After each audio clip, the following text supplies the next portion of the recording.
From this class, I've learned a lot about what it means to actively participate in youth advocacy and change in local systems.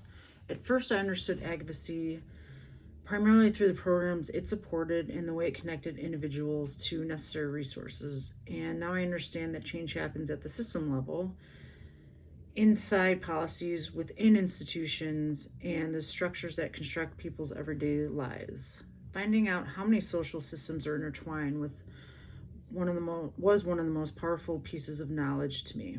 Relying on David Peter Stroh's contributions to systems thinking, I've realized like obstacles like inequality, education, access to mental health, and social justice are connected problems and part of broader systems, which frequently support inequalities. I had shifted from the question, how do we fix people, to asking, how do we change the systems that surround them? The social ecological model created by UNICEF was another framework that influenced how I was understanding systems. How they relate to each other, to communities they belong to society they're part of, is so much bigger than the experience as human beings. It pointed out people at all levels of influence impact the process of making sustainable change.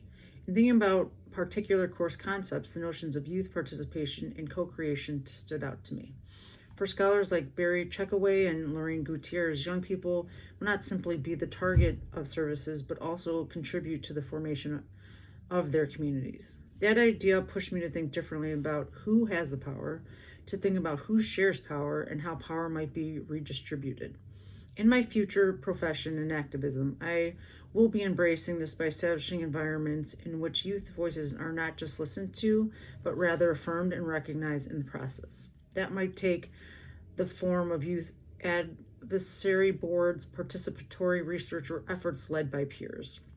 I hope that instead of superficial inclusion, we can move towards true co-creation where young people are truly able to own their own experience. At the same time, the implementation of systems change is not without obstacles. The first major issue is resistance in place by establishing institutions. But systems are typically built for the sake of stability, even when that stability perpetuates inequality. Further, power imbalances can limit opportunities for marginalized youth, such as immigrants and youth without fully fledged citizenship rights. To express their opinions, community-based initiatives, as outlined by Benjamin J. Baldridge, demonstrate that it can take local spaces to break down inequality and transform youth power. Digital media is also the potential for youth-led activism, spaces for young people to organize, advocate, and spread their stories. In the future, I'm dedicated to becoming more involved in youth and community advocacy by basing my development on 3 elements of principles: co-creation, cultural responsiveness, and resilience building.